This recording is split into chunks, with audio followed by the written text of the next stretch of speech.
fight. We don't have to kill. Everybody in the whole wide world really just needs to chill. No, we don't have to fuss, no, no, no. Hello, everyone, and welcome back to another episode of Just Chill with Oliver George. This is episode 109, and sitting across from me, I have one of Ottawa's most popular comedians, but one who also chose to forge an impressive path towards being a one-liner comedian. But before we get into it, I want to remind you, if you are watching right now on YouTube and you would prefer an audio-only version, you can get that on Spotify, Apple Podcasts, and other platforms like that. However, if you're listening to me on one of those and you didn't realize there was a visual side to the show, please come check it out here on YouTube. Even if you don't want to watch the video version and you plan on only ever being an audio listener, I would appreciate you coming over and hitting the subscribe button. It really helps me to keep growing this channel and pursuing this dream here in my basement. So if you are just jumping in for the first time now, or you're a longtime listener / watcher, I really, really do appreciate it. If you want to reach out to me, maybe a cool guest idea in your mind or just general feedback about the program, you can hit me up on social media or you can send me an email at justchillpodcasting@gmail.com. Now, back to the guest sitting across from me. As I said, he's a very, very hilarious individual, following in the footsteps of trailblazers like Rodney Dangerfield, Mitch Hedberg, Stephen Wright, and that sort of ilk. Not an easy path to forge. He's also a DJ, which I was sort of aware of, but I've now been talking to him about it. I'm very interested in that side of his life as well. It sounds like it might predate his comedy life, but we're about to find out. I'm talking about Mr. Emmett Morrison. I'm really happy to get to know you better. Thank you for coming out, man. Oh, thanks for having me, buddy. Nice to be here. I feel like we've only ever kind of met in passing, and I've seen you perform many times. I've always thought you were like one of the best on the lineup of any time I've seen you. Oh, you've been sweet, man. Like, we run into each other at Yucks or something, and you'd always have some kind words. So. Yeah, well, sometimes I see a set from somebody, and I just have to like send them a message, even if we're not well acquainted, just to say like, hey, I see you, and you're fucking hilarious, you know? That's nice. Yeah, it's always nice to hear, you know? Yeah, well, and I do think it's such a unique brand of comedy. I mean, I'm sure you've done other types of comedy, but every time I've seen you, you really are a one-liner comic through and through.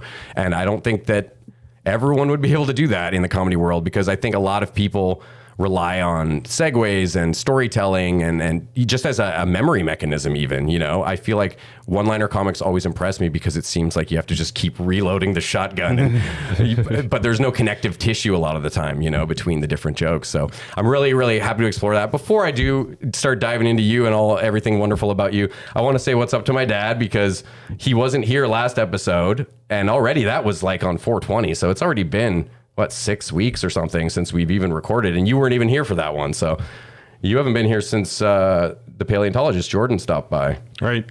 That was fun. Yeah, that was very fun. I'm sorry you missed the comedy trio we had last time, though, the Just for Laughs Roadshow. That was very, very entertaining. Oh, that one was awesome. It saved me from getting baked. Yeah. So. Yeah, well, yeah, I think you could have gotten like a ambient room high from just being in here. What's your name? Sorry. It's Brian. Brian? Yeah, okay, yeah. Hey. Hey, Emmett. We chatted a little before, but hi, Brian. Yeah, well, you've listened to the show, you told me, but I always just call him my dad. Yeah. So I often wonder if people actually know his name. That's true. I didn't know if he was real or not, you know, because it's like he's just a voice, you know, so could be just AI. listen. He's been a visual component, not since the beginning, but I want to say, I don't know, the last 30, 40 episodes or something, we've had the dad cam, so I'll edit that in post, but... You know, yeah, prior to that, he was just a voice. Is that the dad cam right there? Yeah, that's the dad cam. He gets the shitty little one. It's the only extra camera we had. But yeah, it also adds a lot of work to the editing process, but it's worth it, I think. You got to keep tabs on dad, you know? Well, yeah. You got to make sure he's doing his job right, yeah. No, he's kind of like a co-host at this point, I like to think. Yeah. He chimes in, very much dependent on the guest, but you've contributed a lot over the years. Yeah, I can say that. Jeez, it's going to be 5 years come August since we recorded the first one with Kyle Brownrigg in August of 2019. Wow. So, yeah, it's been... Nice going. Congrats. Thank you. Yeah, well, I mean, here's episode 109. Okay. Well, yeah, I'm honored. Oh, thanks so much for coming by and checking it out in the past. Let's get into you, though, because you're here so we can learn about you. I want to know, well, first of all, we asked how are you, and we should ask if there's any plugs before I forget to do that as well. I know you host Swizzles, so we should tell people about that. Oh, yeah. Me and my friend Mel, we take turns. Melanie Page, very cool She's Ottawa hilarious. comedian. Yeah, so funny. And we take turns every week hosting or producing a comedy night at Swizzles, which is pretty fun. It's you have good, bad. It's always entertaining, though. Yeah, I've done a few sets there. Yeah. I know the lay of the land a bit, but how would you explain Swizzles comedy night to someone who's never been there? Oh, man. It's a gem. Yeah. I mean, you have good and bad nights there. So, but it's always fun. It's a good. I mean, the Ottawa comedy community, I think, makes it happen. I don't know what it's like other places because I only know here pretty much. But yeah. Everyone's kind of pretty cool and fun around here. So many rooms you can do too. And for me, it's almost like, because it's like a Monday night, it's almost like my cap for the weekend, even though the week's starting kind of. I'm just like, oh, this is like I get to kind of go and long weekend. See, and I love like open mics and just watching, you know, even if I'm not on and stuff. So. Well, it's not a huge place. It's a very quaint sort of atmosphere. Yeah. And I do feel like it's kind of like a training room for a lot of comics. That and Eddie's are both kind of the rooms I would see a lot of people really trying new stuff. And yeah, Eddie's is fun for sure for that reason. Like, sometimes there's only a few audience members and it's a little tough. So you got to try and pull something out to have fun. But that's almost what can take the edge off for me. If it's only like 6 people, I'm like, it feels so much that if something goes wrong, it would take a lot of nerve for someone to like heckle you when there's only 6 people in the room. And if they did, you could be like, well, you want to try, Yeah. You're right here. What do we, Yeah. There's something about a big crowd that demands success more, I feel like, where all those eyes on you, you're like, oh shit, I better not fuck up. Whereas if there's just a small room of people, it's just more of a relaxed atmosphere, at least. Yeah. Well, that's what I found. I saw your Eddie's, you have an Eddie's poster, little flyer up there. Probably given to me by Janelle back in the day. Yeah, I haven't been performing too much lately, but I did do a couple of sets for the first time in like 6 months. I did Comedy and Tacos, which is a show that Johnny Rogers puts on at this little Mexican restaurant. Johnny's cool, man. Johnny's a nice guy, yeah. I did that one, and I was like, I think I was doing like a bunch of shows that night. Like I think I had to do like 3 shows that night. So I was running around a lot, and then I think I had to DJ. Oh, jeez. So I was just kind of going, and then Johnny was like, when I got there, I was only there for a little bit, but he was like, oh, have like food and margaritas and stuff. The margaritas were delicious, but I didn't have time for the food.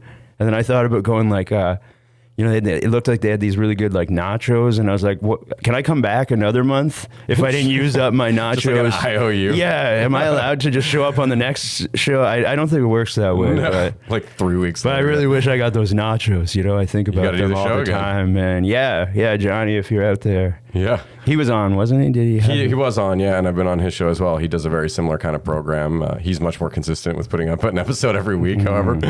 But yeah, it was a fun thing to get back out there, and I think my parents came to that one. I think I had a good set. It was very weird. I do a lot of weird stuff. I had like a bag full of like props, essentially, and then I did a very, very tiny impression that got like a big cheer. I won't spoil the whole impression, but it's my impression of Owen Wilson cutting himself while shaving. And it's very brief and it went well. But I'm doing Yucks, I think, on June 19th. So if this should be out before then. So if anyone wants to come, nice. I have no idea what I'm going to do yet, but we'll figure it out. Are you doing the competition this summer? I don't think I'm going to do the competition this summer. But yeah, no, I didn't sign up. I did the last. You have until the 11th, I think. I did the last three years, I think, and I did all right in all of them, and I was just kind of like, I think I've had my fun. It adds another element for sure when you're already maybe nervous, and then you're like, oh my god, now there's something riding on this, and even if you do well and you get to the next round, then you're like, oh shit, I'm going to be up against even more monsters next round, like just killers. But yeah, I like to do it just to challenge myself, and it's a good way to get spots over the summer. Like everyone always says, it's like a club spot. Yeah. Why not? Well, yeah, people should come check that out if you're in the Ottawa area this summer, all summer basically. I think it's 2 times a week. I forget which days, but you can find out on the Yuck Yucks Wednesday, website. Thursday or something. Yeah, something like that. So you'll see tons of funny people, and you can watch them duke it out, and the list slowly gets smaller and smaller, like a bracket. Everyone hating each other. No, it's pretty loving. I like to think. Yeah, it is. I wonder who won last year. I don't even remember. Kamar. Oh, yeah. He's been at it long enough. Yeah, man. I did my first time ever doing stand-up was April in 2015. And I've been pretty intermittent over the years, but he was already like a pretty great comic back then. So yeah, I actually I actually knew Kamar a little bit before he started. Kamar Babar, but Kamar what's his last name? His Hargadon. Hargadon? Yeah. Hardargan? Sorry for butchering your name, Kamar. I'm not sorry. Kamar. Well, let's talk about. I kind of had a weird way to phrase this because I wanted to learn about your DJing life and your comedy life, and I gathered that you started DJing around 2004. You can tell me if that research is correct. Yeah. And comedy, it sounds like, came after that. So I wanted to pose kind of an interesting question. If you could tell me 3 pivotal points in your life, one from childhood, one from your teen years, and one from your adult life, and maybe that'll tie into those things. It doesn't have to, but... I mean, yeah, I would probably say, like, because music and comedy have always been loves, so I probably just kind of fell into those. Actually... Where did that exposure come from, though? Just TV or your folks, or...? Yeah, I would say both. Probably, my parents had a good record collection and some okay tastes, so I inherited a little bit of that, Nice. So you get the, some 60s, like Beatles records and stuff, and then, some Elvis Costello records from my dad and all that. Okay. And then, when I became like a teenager, I'm like, oh, records are cool, right? So then I start digging out all the record player, asking him if I could hook up the record player and listen to records. And, it was probably when like alternative music was hitting it. So like, stuff like Nirvana or Sonic Youth. You're very hard to place age-wise. I was thinking about this morning. I was like, is he older than me or not? I can't really tell. Well, how old are you? I'm 43. Oh, so you are? Okay, yeah, I'm 38. But yeah, I thought you were maybe my age or even a couple years younger. I don't get out much, so... But yeah, like, so then I think just music was like fun, and then I started bands and guitars. I was going to ask if you played instruments or anything like that. Yeah, like, not well, but I was in a few like garage band. Like, yeah, exactly. Ramshackle punk bands and a little bit, Was there like a pivotal point where you like something with music really like that desire to want to be involved with it, maybe, as opposed to just a listener? Yeah, it would have been like stuff like like Nirvana opening up doors for like punk bands and stuff, and then you start listening to like the Clash and the Sex Pistols and the Ramones and... Okay, so just the music itself eventually really just turned your crank so much that you're like, I want to dive into this. Yeah, okay, yeah, that's fair. So you just got my dad to get me a guitar and started playing. Nice. But then, like, I think because of like the music and the records and stuff, I started like he had 60s records and stuff, so I was into that and got given some like soul records, like Otis Redding, Four Tops, Wilson Pickett. Okay. So I just fell in love with that stuff and like 60s garage rock. So then me and my friends wanted to go like we liked Motown. We were into soul, but there was nowhere to go to listen to it, like in the city, to dance and jam out. You'd go to a bar and some people would play a little, but like we wanted, all night. So something dedicated to that. So I just kind of approached a friend of mine who worked at a bar, and I was like, "Hey, what do you think if we did like a '60s Motown soul night?" And so I started playing records, and that's kind of how I started DJing. And was it always at Babylon? We did the first year at Mercury Lounge. Okay, and this is what year? This would have been like 2004 or 3 or something. Okay. Yeah, it was probably like the end of 2003, like December. I don't know when you switched to Babylon, but that's been going for a really long time now, right? Yeah, we did a year there, so then we switched to Babylon probably around like, it would have been maybe like 2005, like. Damn, so it's like almost 20 years that mod night's been going? Yeah, in one form or another, because then it went to, because Babylon closed, now it's a dollar store. Oh, really? I didn't even know that. This shows how much I go downtown. It's wild. I go in there. I was with their friend, and they were like, "Do you remember any of this?" I'm like, "I think this is where like the stage was right here, where these mops are." Oh, that's weird. But that stuff happens. I guess. I just didn't know it was closed. Yeah. So okay, closed. So wait, so where do you do this now, or do you don't? Yeah. Then right now we're doing it live on Elgin. Okay, cool. I do like kind of like the 60s record night, soul, Motown stuff at Live on Elgin once a month. Okay. And then I do kind of like an indie alternative night at 27 Club once a month. Okay. Which used to be Zaphod's. Oh, yeah, in the market then. Yeah. Okay. Well, hopefully people will go check that out. If you like that type of music and you want to come out and dance, come through. Sure. Support. It's fun. So about the DJ stuff, I was actually going to ask you about that later, but now that we're talking about it, there are some things I'm curious about. Like, first of all, mod night and the whole mod thing. Can you explain to me what mod is? It's not really a genre, right? It's like an eclectic mix of genres that are kind of like a subculture kind of coming out of England in the 60s, you know, like if you look at like some of you know, like you see like the Rolling Stones or the Who in suits, you know, and driving scooters or listening to, you know, old R&B records. Oh, so like came from that. The early Stones and Beatles before they went kind of and took acid. Yeah. Okay, interesting. So, you know, it came from like, you know, a lot of British kids liking American soul and rhythm and blues, you know, and getting records and...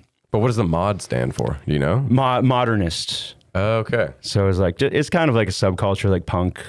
And people still will wear the suits and stuff when they come to the shows? Yeah. Some people dress up, which is always cool to see, you know? Interesting. Okay, I wasn't aware of really what that was. Like, I was going to ask you what are like the top 5 mod artists, or is it too hard to narrow down? Because it's just... I think you could, there'd be different arguments about that. But yeah, I mean, it's kind of just about like, you know, you have like the British invasion kind of stuff.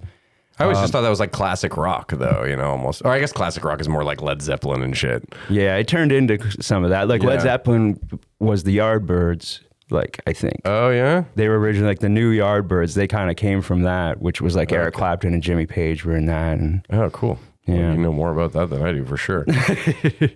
Yeah, but then but I always wanted to be, I always wanted to do comedy. I was like, but I just... You know, this just became what I did. It was kind of like a fun way to make money. You mean the DJing? Yeah. So you were just doing that consistently. So when did you start to dive into comedy? I mean, I was always writing jokes since I was a kid. You just always kept them to yourself? Or? Yeah. Oh, crazy. Yeah, so you had like a stockpile when you finally decided to go into it? Absolutely, man. That's awesome. Yeah. So I would always have, like, I have notebooks since I was a teenager full of like just jokes and, you know, like we're talking about like one-liners and storytelling and stuff. And it was like just kind of how I always wrote. Was a lot of it when you went and found, or if you look back in some of the teenage notebooks, was a lot of it not usable? Most of it's not usable. Okay. You know? Found some nuggets at least? Sometimes I'll go like, actually like yesterday, I think I was trying to clean out my apartment and I was just going through like stacks of just loose papers and like going like, is there anything here, you know? And I find one thing and I'll be like, okay, write that down, throw away the paper, you know, trying to just compact stuff. Or you could try a computer. I've done that once in a while. Just when I want, like, I found myself in the same situation where I find like a piece of paper, which stuff that's like bullet points that out of context, I'm like, what the fuck does that mean? Yeah. You know, something you forgot about. And I've tried, I'm not very good at it, but I've tried when there's something I think it really worked well on stage, I'll actually like write it in my computer in some sort of file just so that I know I have a hard copy somewhere, you know? Right. I do that a little with my phone, but yeah, like it definitely could be like just a random word on a napkin, you know? Yeah. Ollie, you do know that putting something into a computer is not a hard copy. Oh, yeah. Okay. All right. Just want to make sure that's clear. I know it. Okay. I guess I mean it in the sense of something that I can count on as opposed to like a loose piece of paper that might end up like getting crumpled and thrown out by accident. Yeah, so we'll back up your hard drive, buddy. That's all I can say. Yeah. No, but that's a very valid point. All right. Computers are harder than paper. Yes. So that works out a little. So you say you've always written in that style? I mean, for the most part, when I'm writing like jokes, I guess. But your earlier sets, would it have had more of like classic observational stand-up with storytelling and that kind of stuff? Or have you always kind of just been... Yeah, no, I maybe am doing that like a little more, doing longer bits these days, but not still pretty quick. And they still have the essence of the one-liner kind of vibe. Yeah, I mean, I think I'm not sure why it works that way, but like, you know, you sometimes talk to, like, I wish I could be a storyteller. I wish I watch other people. I'm like, oh man, I wish. I'm sure there's a that. lot of people that wish they could do what you're doing, though. I think that happens sometimes. Because the memorization must be just so much more difficult, I always imagine, because you could find one-liners that sort of segue, I'm sure, and have this mnemonic device that you use or whatever. I was going to ask you about this, both your writing process, but also your process for remembering these kind of jokes that don't necessarily tie together through any sort of theme or anything like that. Yeah, no, you're completely right. Where like, cause I'm like, like I don't have the best brain, you know? So like it's hard for me to remember like most things. So then it was very daunting, the idea of like going up and having to remember, you know, a bunch of jokes in a row that all tie together. And interesting. So I would found that like to be an aid because it's like little reminders along the way. Oh, when I hit this part in this thing, then I go to this, you know? That's kind of what I do now. Yeah. Okay. Where like in my head, even if there's no real connection, I'll try and connect them a little in my head. It's just like a track list almost for a CD or something, right? Like, yeah, you just know the order. Yeah. Or because this is what I was wondering, if maybe you just have so many one-liners kind of just floating in a bag that you could just dip in and pull one out. Well, sometimes I've been like, I've been trying to be a little looser like that, where I'm like, you know, up there, I'm like, okay, I don't have as much of a game plan, you know, so I will just kind of be like, oh, let's go down. You have some trusted, tried and true kind of like ones you could fall back on. Yeah. There's a couple of your jokes that fucking stuck with me. Like simple stuff like when you said, I think we should call Long John's Jonathans. That to me is like the funniest shit ever. And there's one, I don't want to butcher, but there's one joke you did about someone hitting your car. Oh, yeah. Do you know what I'm talking about? Yeah, I was saying... Would you indulge me? Because it's so funny. Yeah, because I was... what was it? I don't think I haven't Something done like that a one hit in a and while. run or like... Yeah, I think if the one I'm thinking is... I don't want to spoil the punchline. That's no, why. I got to try to remember it, but I think it's like if someone hit my car when I wasn't around. I think it was a jazz musician... based on the notes they didn't leave. So good. Oh man, that one was a time. I don't really tell that one. That's nice. You should bring that back, dude. Man. I always thought that was such a clever joke. Yeah, because they always say that, right, about jazz, all the notes you don't play. I don't know. Maybe that's something that not everyone is aware of. I feel like that's a pretty commonly heard expression. Yeah, I think people know. That's nice though. Like, did it not get a big laugh when you did it, or? I think sometimes it wouldn't. You know, it wouldn't hit, but sometimes. It would take. There's sometimes this moment where I don't know. You know, this is just joke. Like I don't think you have comedy to be a one line. Yeah, where I think that sometimes there's this part where people, when it takes people a little bit to get something, then they get mad at you. Because like I think I didn't come here to think. I think they're mad at themselves a little for like it taking a second, or they're embarrassed or something. Yeah. Oh, so now they're like you know when people like groan or like if someone's like groans at something, a lot of times they're just mad, they're just angry at you. I'm like, I'm sorry. Yeah. Yeah, but when it takes a second like that, though, that's just a sign you've got a sophisticated joke. Oh, well. And it's also something where you have to be like really aware of giving. Like staying silent for a second to like let that hit before you start diving into something else. Yeah, it's the funny thing is a lot of times you'll stay silent for a second and nothing comes. You know, Yeah. You're just like, oh well, I suppose any that's minute true. Yeah, someone's gonna laugh. I hope. Yeah, but it's better than trying to tell a joke over the laughter because then like by the time you're hitting the punchline on that one, people haven't really heard the setup properly, or maybe half the room did or something. You know? Yeah.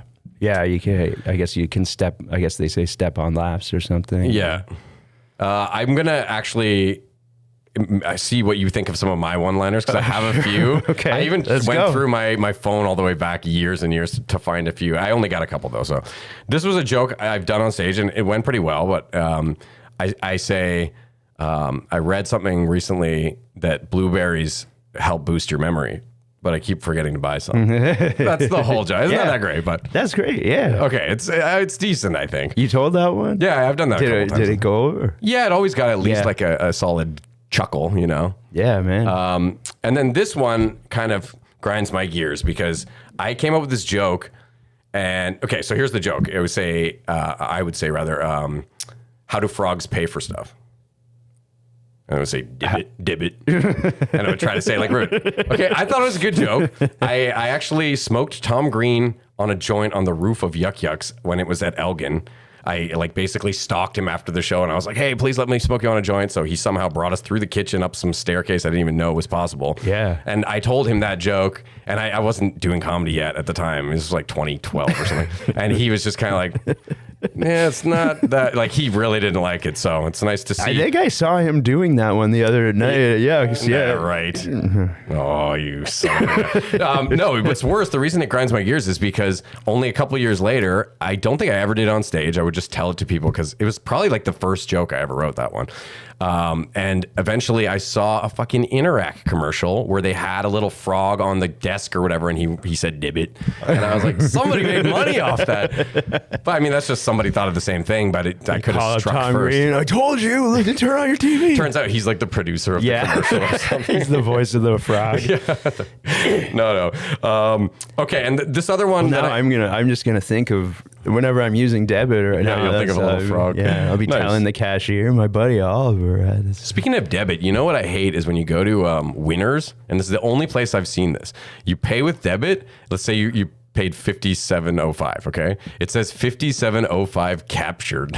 I don't like that. Captured? It sounds like pirates or something. You know, like I willingly bought this. I never seen my that. money. What does that mean? Well, they're just the device is letting you know that it has like taken the money, but such a weird phrasing to put. Like whoever programmed that. Have you ever seen that, Dad, or no? Next time, you guys, I don't know if you ever go to Winners, but what would you rather it said? Just like approved, like everywhere else. Yeah. Captured sounds so hostile, you know? Approved I like approved. Usurped. Just because I just feel like I'm approved. Like I'm like, yes. Oh, yeah. Like I won, you know. Dude. Honestly, like sometimes going to the bank can be embarrassing. I don't like that the teller, like even if you're doing pretty well, it's still a weird interaction to go and talk to the teller and they're like, oh, hey, you know, and you know that they're seeing your checking account maybe only has like whatever it has, you know? I think about that. They're very nice about it, but I've wondered that before. Is that person like secretly judging you if you're in a bad spot? Yeah, like you go, like the other day I went in and the teller looked at I saw him look at the screen and they're like, can I buy you a cup of coffee or something, you know? fresh meal. They're like, we're hiring. Hot meal. This was one I came up with a few. I thought it would be funny to come up with like ironic situations with cars based on the brand of the car. So like, for example, I think I had like a list of 10, like getting lost in a Nissan Pathfinder. Oh yeah. Like that kind of thing. Yeah. Distracted driving in a Ford Focus. Oh yeah. Being kidnapped in a Ford Escape. Yeah. I thought that would be like the worst car to get kidnapped in. I like Dodge Vipers, which is what you want to do with Vipers, you know? Yeah, I think so. Getting bit by one. Dodge Viper. That's good. Well, maybe I'll have to resurrect that and steal that tag. And then this is not related to one-liners, but this is just something I found in my phone that I thought was a cool idea. Sometimes I just write ideas. Open a board game cafe, but it's like a stoner board game cafe where you can smoke weed inside and call it Dude, Where's My Rule Book? Pretty good, right? Yeah. Anyways, thank you for letting me show you my one-liners. Hopefully beautiful, man. Yeah. Not bad. I think I've had a like a desire or like a bucket list item to do a one-liner set sometime, just like 5 minutes or something, you know, but challenge myself to write just those the way you do, like kind of like, you know, I mean, it's just jokes. Like you're still writing, even if you have a story, you're going to write a setup and a punchline, you know, even if it's... But you trim the fat and you get like just the... I think I'm just scared of like silence and stuff. That's so weird. I was going to say the opposite because every time I've seen you perform, you seem really good at staying like measured. You seem very calm. You seem kind of like, it's like a librarian vibe or something on stage. Like you seem very chill and not nervous at all. That was one thing I noticed about you. Well, yeah, I don't know. I just always thought I had not much. I kind of, what slowed me down from doing comedy was just like getting up on stage. So being up there, I'm just kind of up there to tell my jokes and then try and get out of there sometimes, you know. I'm not... You're not soaking it in when you're on stage, or? I mean, it is fun. Like, it's fun, like, to be a part of it and everyone kind of enjoying and liking what I, you know, said or whatever. But I'm not like, I don't like gravitating towards the spotlight as much as maybe I would have when I was younger or something, you know. Yeah, well, you seem like a humble kind of calm dude, you know. Sometimes. Good vibe, good energy. Yeah, you too, man. Yeah, well, thank you. We had a good ride over here. You know, that was kind of like the prequel to the podcast. Yeah, it's nice because sometimes we'll get into stuff when I'm picking someone up or whatever, and then I'm like, no, you got to stop talking because this is really good. But oh man, like if anyone's listening to stuff, the stories we told in the car were amazing. I wish we didn't waste them in the car. Yeah, they were just every time the best yarns I've ever told in my life. It's all downhill from here. Yeah. Okay, I'm going to jump back to the music stuff for a second because two things. One, I wanted to know, what do you really do as a DJ? And I hope that doesn't sound insulting. No. But I've always wondered, like, I know like turntable guys who are scratching, that's not what you're doing really, right? No, those guys are good. Well, I'm just curious because you're not like just pressing a button. You guys are like fading into songs, or like, what is the art form of DJing, I guess is what I mean. Yeah, I'm not like, but like for real, like I like those guys are good. Like technically, like I have a lot of friends who are like really good DJ, like won competitions, like worldwide, scratching and turntablism and like mind-blowing, brilliant stuff. Still I'll check their stuff out always, you know, like. Have you ever like dabbled in that side of it, or? No, that's the thing is like, I think like I've been doing it for so long. I really should have learned something, you know, or more than I have, you know, but like I kind of just play like songs together, like, you know, yeah, like you said, like you got to kind of like mix them into each other, beat match a little, kind of like keep a flow going, you know, so it's not jarring going to the next song. So it's kind of like being a radio DJ. Yeah. Okay. Without the, you know, annoying band. The morning zoo crew. Oh my god. Yeah. Prank phone call. Yeah. Oh my god. Yeah, that shit gets old. Should we go to the phones? Are we going to do that here? Do we do prank phone calls? I think here? this machine has a capability. I remember us talking about that when we first got the gear. It would be pretty cool. Brian, can we take some calls? We don't have anybody lined up. We haven't practiced it. Yeah. But you can do that. You can tie in a third line. Yeah. We should try to implement that sometime. I'll give out my phone number right now. See if it works out. This isn't live. What? So, DJing, though, it's interesting how there is kind of like two types of DJs, because the ones we were talking about before, like the scratching and all that. There's some crazy shit they can do. And I remember going to a party in high school and some guy had a setup where anyone could try. And I remember thinking, this is going to be so easy. They make it look easy, right? When you watch a music video or whatever. And it was the furthest thing from easy. I couldn't even make it sound remotely good. Yeah. I mean, like I'll show like I can teach like basics. I'll show some of my friends how to do it, you know, just to like have fun. Yeah. So you can just like put the next song on and that kind of stuff. But like you're saying, like that stuff's tough, man.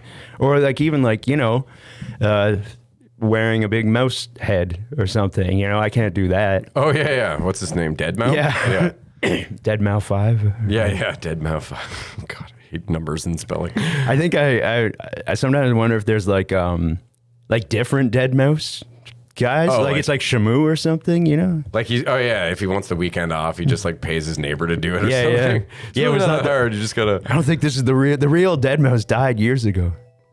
What's that? Is that your phone? That's my dad's phone. I told you we go to the call. We went to the lines. Yeah, whoever it is, you have to put them on. Put them on. Yeah, put them on. What a wasted opportunity. It says it's likely spam, so that would have been perfect. Yeah, man. Oh, we totally should have just held it up to your mic and let some random guy try to sell you air duct cleaning. That's the first time that's ever happened. I need air duct cleaning. Do you get those calls? I get them like once a month. It's always an Asian guy. They're always kind of yelling and there's like a bunch of noise in the background. Yeah. And as soon as you say like, hey, why do you keep calling me? They hang up right away. Yeah, they're out. It's a scam, right? It's got to be. I mean, I don't have air ducts, so they're already barking up the wrong tree. Oh man, that's funny. Okay, well, musically, I have another question for you because I saw. Okay, well, no, this is a two-pronger here because first of all, your Instagram does not give a lot to go off of because I realized when you scroll down far enough, at some point you got one of those like top 9 photos of the year thing. So then he proceeded to, you know, the next screen would be all of the 9 photos with that one of the 9 photos in the corner. And it was like this Inception thing where eventually it just became a bunch of gray squares. And he's been doing it for like 500 weeks or I don't know. You can correct me if it's wrong. It's been, I think Yeah, like I saw over 480 or 500 something at one point. It's been 10 years. So you go to his, it's like, oh, I saw this guy Emmett. He was really funny. I should check out his social media. And you come, it's just all this wall of gray squares followed by all these really old posts. So first of all, I want to know what that is. That just like a long prank joke kind of that makes you giggle? Well, I'm sorry you like. Or is it a fuck I social feel media bad. thing? No, it's maybe it started a little that way. I mean, I think at the time this was, Instagram was kind of newish, or at least social. It was a different time. I don't know, like, because I have been doing it it's been over 10 years, but The squares? yeah, because like you said, it's 500 and some weeks. So I think 520 weeks would be 10 years, wouldn't it? Yeah. That sounds about right, yeah. My dad's Brian knows. Brian knows. He's got the math. Yeah. Calendar man. So yeah, I think it was just like at the time people were doing like Throwback Thursdays. Yeah. That was kind of like a new thing. So I was just like, I'll take a screenshot. This will knock off a bunch of the throwback. Like I'll do a screenshot of my last or my Instagram, so it shows my 9 last posts. Yeah. So I'm like, those are throwbacks, and I'll post that. And then the next week I was like, well, why don't I just do it again? And then that one went up to the corner. And then I did it, and then the next week I did it, and it went like, and I was like, shrinking. I can't stop now. Well, you could stop once it became the same image for like Now it's 7 nothing. years. I have no memories. It's all gray. Like, Oh my God, I have no It's kind of hilarious. nothing in a to look way. back on. This when I die and my life flashes before my eyes, it'll just be gray blocks. If you have the patience to scroll all the way down, the posts are so old. They're from like 2012. Yeah, I don't recommend it anyway. It takes forever to get down. God bless you for doing that. Well, it Oliver. did lead You me are to a my good next researcher. point. I try. It did lead me to my next point, which is finding out that you were a massive Bruce Springsteen fan and you've gone to a bunch of his concerts. And I got to be honest, I've never understood the appeal. I don't think it's like, I can see he has talent, but his sound is never really. So I wanted to see if you could. What would you say to convince a non-Springsteen? Oh, I don't know. I think you got to just go to one of his concerts, man. Like it seems like I knew a guy who was from Indiana. He was a roommate of one of my friends back in the day, and he was really into him. But that made sense to me. It was like, okay, working class, middle America. Yeah, that's kind of his demographic. But you're from Canada. I'm like, well, I don't know your history. I shouldn't assume, I suppose. No, I am from Canada. Okay. But like, yeah. So what sucked you in? Because you do all seem this like research and then like, I think you're from Canada. Yeah, no, I don't know. I think I got in like I think when I was working in a record store when I was younger and started listening, like, when I was younger, my mom really liked him, and I remember like I had this like Alf doll where it was like Teddy Ruxpin, where you put a cassette in the back. Oh yeah, you know what I'm talking about? I remember those. Yeah, you put a cassette in the back, and Teddy Ruxpin or Alf tells a story and moves his robot Alf mouth. I already see where this is going. And I remember putting like Born in the USA tape in the back of the Alf, so he would sing Bruce Springsteen just because it was kicking around. And then like later on, I remember just working at a record store and being like, oh, like some friends of mine kind of spread the gospel of him to me, and I started listening to like Nebraska because it was there, and then I kind of got, and then he came through town, and my friend bought me a ticket, and I was sold. Tell me you brought Alf to the concert. It was. He's a big fan. And he would sing along to every song, every word too. You have to sync it up perfectly. It's funny. Maybe this is, but because he told me to. Oh yeah, normally I ask the guests if they want to add something for the studio decor. Yeah. So speaking, I'm always curious. I brought this here for you. Oh, what is this? Oh, it's one of those little. Which camera should we put it on here? This one. It's one of those little marble games, but it's Bruce Springsteen. Yeah, it's like Bruce Springsteen pinball, sort of. All right. Well, this will occupy me later. Well, thank you. Oh, it has like a flicker in it. Yeah. Oh, okay. Oh, sweet. All right. Yeah, I'm definitely going to get into this if I keep flicking. Well, thank you. Well, I know That's you like cool. board games and stuff, right? Yeah. What is this? I was going to ask, what's the Unmatched there? Because it has different kind of. Yeah, Unmatched is a great versions. game. It's a 2-player head-to-head thing. It uses only cards, no dice. But you're moving around a board with different colored areas, which denote like sort of what zone you're in, which is a great thing for anyone who plays board games. Often like line of fire, line of sight can be really annoying and hard to figure out in a lot of games. And in that game, it's just like if you are in a colored circle that's blue, then you can shoot at somebody who's in any circle that has any part of that same color of blue in it. So very, very simplified for line of sight. Getting very nerdy here, but yeah, and it's a cool game because you'll be making an attack on someone and you put your card face down and then they're going to put some sort of defensive card face down and you flip them both at the same time and things happen in certain orders. So the game flow is really, really fun. Only takes about 20 minutes, half an hour usually to play. Oh, nice. And they started off with like a bunch of public domain characters. Like the first box they put out had like Alice in Wonderland, Sinbad the Sailor, Medusa, and then King Arthur. Okay. And eventually the next one they put out was like Bigfoot versus Robin Hood. And then, then they started getting a license. That sounds awesome. Oh, yeah. Finally, they put one matchup I've been clamoring You can play as Bruce Lee, which is super cool. And then they got some IPs, so they were able to put some raptors from Jurassic Park and what's his name? Jeff Goldblum is like a helper character. Yeah, I saw the Jurassic Park one. There's Harry Houdini versus the Genie of the Lamp. They're about to release Shakespeare and his creations as a box. So it's a really, it's out there for sure. There's some Marvel sets now too. Oh, that's so fun. Buffy the Vampire Slayer. There's Bloody Mary. It's literally all over the map as far as characters and themes and stuff. So it's just kind of like if you ever wondered who would win between always, Bloody Mary from the Mirror and 3 raptors. Let's do it. This time, finally, the showdown. Hey, I don't know if you're in a rush after, but I'll play you. Let's go. Right on. Okay, sweet. Well, check out Unmatched. Free plug for Unmatched. I did actually interview the president of Restoration Games way back in episode 50 something, and so that's any board game fans who thinks that this game sounds cool.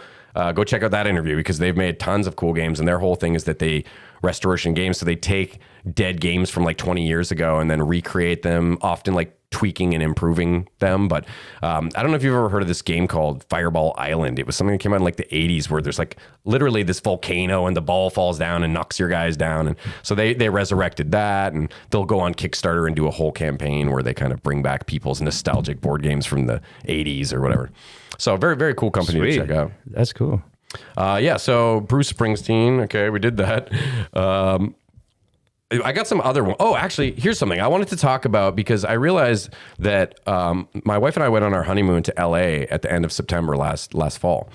And we had done an episode in August with Rick Campanelli, and then we didn't do another one until October with Caesar McCool. So I never ended up talking about that trip at all. And it was a really cool trip. So if you don't mind, obviously chime in. I don't know if you've ever been to LA. No, I've always wanted to, and it seems like very cool. And anyone I know who's gone has been like, you would like it a lot. You especially, even from what I know, how into music you are, and I'm sure movies probably as well and stuff, pop culture in general. That's what I loved about it. Just walking down like, all these famous boulevards or avenues or whatever, and just being like, oh man, who has been here in the past? Anyway, so we had a really crazy trip though, because we had really planned a lot of stuff. Not overwhelming, but we didn't have kids, we didn't have the dog, so already you feel unencumbered. But we had our weekend just kind of hanging out, and then on the Monday we went to be in the audience of The Price is Right. Amazing. Which was something that Kelly, she got the tickets like months earlier, and it was a whole thing. For sure, it was like a long experience because you're there for I think we were there for 5 hours. You show up at like, I don't know what time in the morning it was, but then you're kind of just being processed for a long time. Yeah. They bring you into this gigantic room. And the weirdest thing too was this place, they had just moved. I guess their lot used to be in like downtown LA, but this was in Glendale, California, kind of like a 25-minute Uber ride or half an hour or whatever it was. So we go, and this lady we see at the front of the parking lot, she says, oh yeah, just go down there and turn right. So we go down, then we get to this building that's just like covered in Asian writing, and we're like, what? This can't be the place. So we found some door somewhere, went in, and we finally found the Price is Right people. We came in backwards or something, and they forced us to the regular line. But we learned later as we get processed through that they were temporarily doing this in a Korean preschool. So it was like just the weirdest, not weird, but like super unexpected. Yeah. So we go into this room though, and there's like probably a couple hundred people, I want to say, in there at least. And then they're showing you an episode of Price is Right on the screen, kind of like, this is what to expect, and this is how you guys should be. Everyone should be jazzed, and just they're playing music, trying to get people to dance and stuff. There's a couple assholes that were just trying way too hard because they want to get picked, right? Because not everyone's going to get going off. So this is something not everyone knows. It's not if you watch The Price is Right and they're like, Emmett Morrison, come on down, they already knew they were going to call you down. It's not like they're picking bingo balls or something. Because then, which makes perfect sense. You could get some like meth head who made it through the screening process. I would watch that show, man. I would as well. It could be Meth head Price is Right. Well, I'm sure they didn't want some guy like stabbing Bob Barker or whatever when he was still with us. Rest in peace. Yeah. So yeah. Is that how he died? I don't know. No, I heard it was a golf club. Hold on 2 seconds, actually. I still have this man. down. Was Drew Carey hosting? Yeah. Okay. So I'll talk about this. But Kelly and I, we brought custom shirts. Oh, hell so this yeah. was mine. That's awesome. From Happy Gilmore, and she had one. Sorry, I'm probably not getting picked up. She had one that was purple one with like a really retro 70s pic of him with all these hot babes around him. And it said same thing, legends never die. Brilliant. And we thought that was going to be a shoe-in. And Kelly wore a tiara because it was our honeymoon. And we're like, oh, we're from Canada. But in the end, I don't know if that maybe screwed us over because they don't want to deal with all the conversions and taxes. Or so they take you in groups of The like... state of Bob Barker. Exactly. They take you in groups of like 12 and kind of bring you in and just ask you like, where are you from? And how old are you? And what do you do for a living? That kind of thing. So... thankfully, when we did get to actually go into we didn't get selected to come on down, which is a bummer, but we did get like front row seats. So like we're in the episode, like we have it on a USB somewhere. So it was still, you could see you guys. oh yeah, we're like in the front row. Oh, that's awesome. And you asked about Drew Carey, but that was probably like the highlight for me because I loved the Drew Carey show when I was growing up. I thought it was probably the funniest thing on TV. Yeah, they had a pool table in the backyard. Yeah, and buzz beer and all that. Yeah, and a lot of I've talked about the show before on here for sure. So forgive me, listeners, but I loved how that show too. They would often leave takes in where you could see that they were all like kind of cracking up, and it just seemed like, oh man, this would be such a fun show to be like a part of making. But it was really cool to see Drew Carey because when they would cut to commercial break or they would be switching the sets around for the next, different games or whatever, they'd have to move some shit around. He was just straight up doing crowd work, and he was doing like not too blue, but he mentioned like strippers and shit like that. And like, he was definitely not afraid to keep it PG-13 or a little above. So yeah, I think he has good music taste. Like, I think he like has like his own show on Little Steven, the guitarist from Springsteen E Street Band. He has like a satellite garage rock channel, really? And I think like Drew Carey has like a show where he plays garage rock. He's from Cleveland, right? And that's like the Rock and Roll Hall of Fame and all that. So that kind of checks out. Cleveland rocks. Yeah, I love that song, actually. That's a wicked song. But yeah, it was really cool to just watch him because it seemed like you could tell this guy's been doing this for years. He was kind of just storytelling, shooting the shit, but he was so casual. Got to shake his hand and all that. That was cool. So then that Monday, that night, we go to see a show at Largo Theater, which is like, tons of comedians go there. And it was Paul Scheer. I don't know if you know Paul Scheer. I love Paul Scheer. He's great, right? He's a comic nerd too, everything. He's on The League. So he's putting on some improv show. I think it was called Dinosaur Improv. And I messaged him on Instagram, like, it's our honeymoon. So he hooked us up with tickets, even though it was sold out. So that was awesome. And then we get there and the improv troupe, they're like, oh, we got a special guest tonight. And Seth Rogen comes out and he joins in on the improv. So it's just like crazy. That's like our first incredible day of the trip practically after settling in, So the next day we go on a Tuesday, we have, again, free tickets. You just got to ask, man, especially if it's your honeymoon. People are really nice. Yeah. So someone at the Comedy Store, again, I did it probably a month earlier, but they gave us tickets to a Tuesday night show at the Comedy Store. And where's my phone? Like we were expecting, you're going to see a couple heavy hitters. It's the Comedy Store.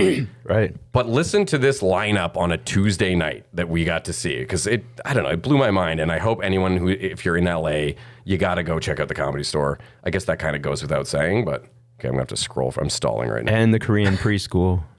Check that out. Check out. Yeah, that one might be more important, actually. Oh, where the hell is it? Here we go. Okay, so the lineup was Margaret Cho, Eliza Schislinger, however you say her name, Natasha Leggero, Kumail Nanjiani, Sarah Silverman, Arsenio Hall, Moshe Kasher, and then two people that I wasn't as familiar with. I don't remember their names, and I don't think they're on. That's wild. Isn't that insane? That's incredible. Just on a Tuesday night. Yeah. Blew my mind.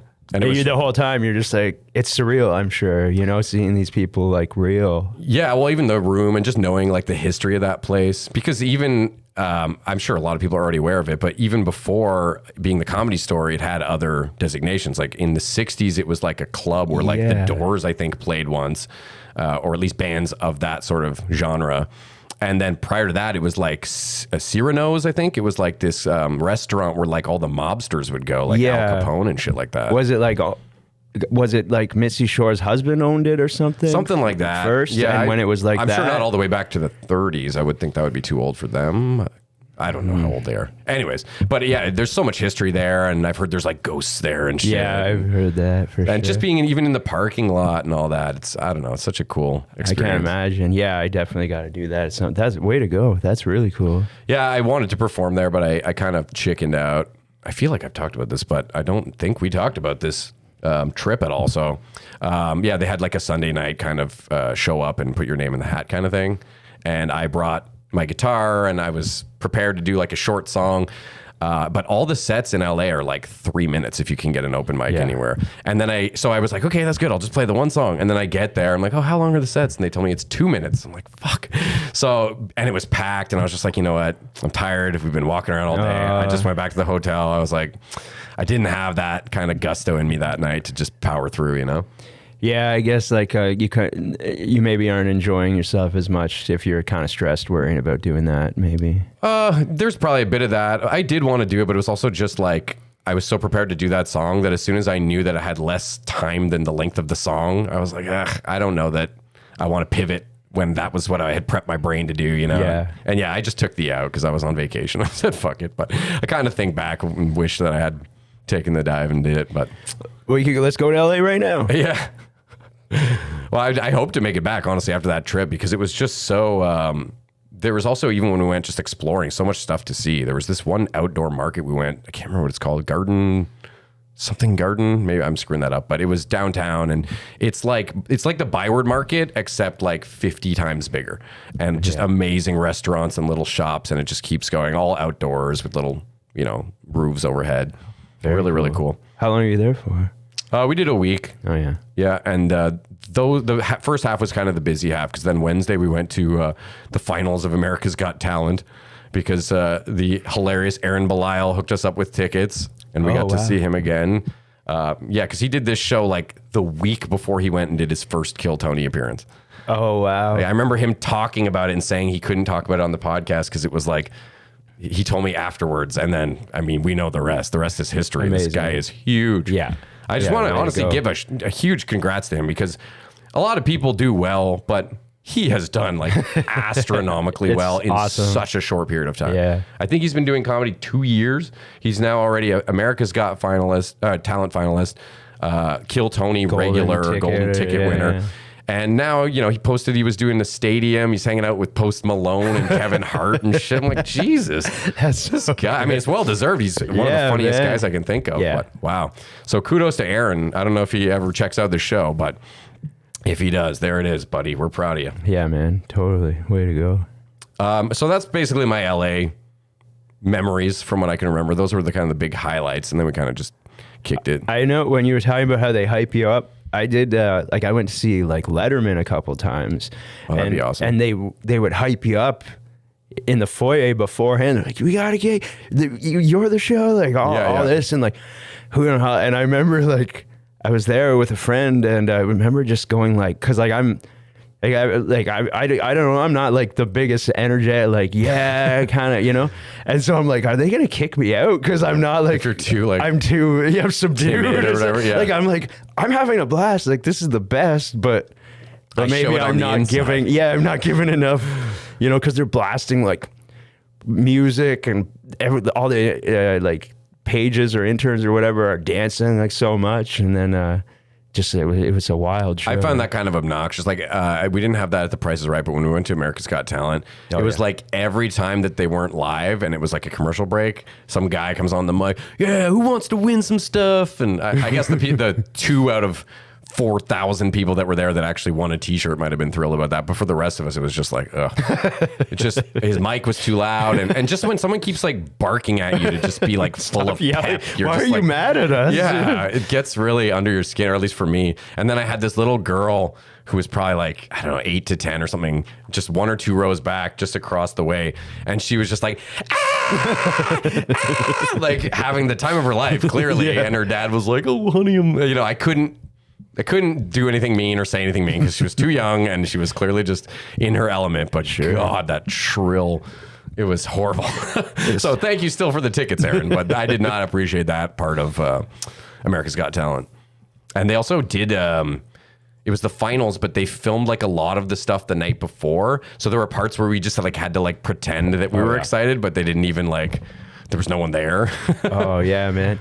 I had to do that once. One time the Rolling Stones like filmed a video in Ottawa. Oh, really? And I was like part of the crowd scene, like in a club. An extra. And you're there for 8 hours and they're just like, you have to, like, you hear this new Stones ballad like 100 times and you're supposed to be like, yeah. Even if it was good, you're sick of it at that point. Yeah, yeah. But it was cool because they did this thing where they were like halfway through, because it was like a small little club. So halfway through, I think they could tell that like, you know, it's a lot on these people, you know, to keep being like, yeah. Like, so like halfway through, they actually like plugged in their instruments and did a song. They did like Going to a Go-Go, which was pretty cool. But so what was the song they were filming here? It was called Streets of Love. I think it was from what year is that? This would have been like mid to late 2000s, probably. I had no idea that they ever filmed a music video. Did you ever hear about that, Dad? You read the paper and shit a lot. Seems like something that you would have noticed. Huh. That's crazy. I always find it cool when I learned that like big artists have come here in the past, like that Elvis played here, Bob Marley played here. Yeah, Hendrix stayed at some motel in Zeppelin. Yeah. It's crazy. Okay, well, I've got some random questions. I want to know, what's the best compliment that you've ever received? Oof. I'm still waiting for it. Hopefully I'll get some good said. I don't know. I'm just like, it could just be something that really spoke to you, you know? Maybe it was me liking your jazz note joke. Yeah, no, that's so nice and stuff.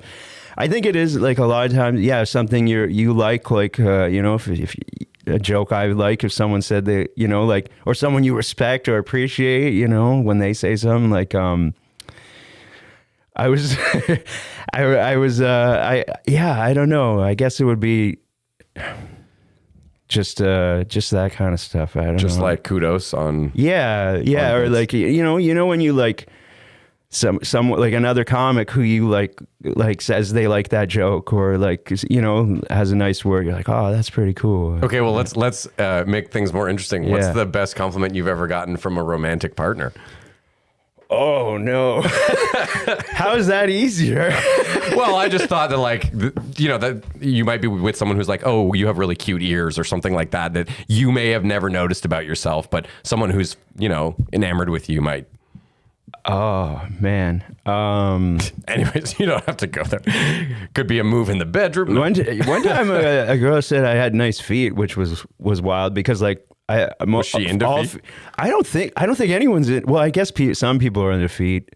Come here, but bring me that little piggy. But yeah, I don't know. That's weird because I figure most feet are gross. I guess I don't know. That's kind of the reputation I think they have. Most people think feet are kind of like, well, they're more like for use than for looking at. But then there's clearly this strong section of humanity that likes to do a lot with feet. Yeah. And I don't really get it, but I try not to judge, you know. Yeah. It seems to be a guy thing too. Yeah. Guys who like to really... And girls are cashing in on it because they're like, hey, that's just my feet. Yeah. You want to put something on my feet? Go ahead. Yeah. Or even just $50. like...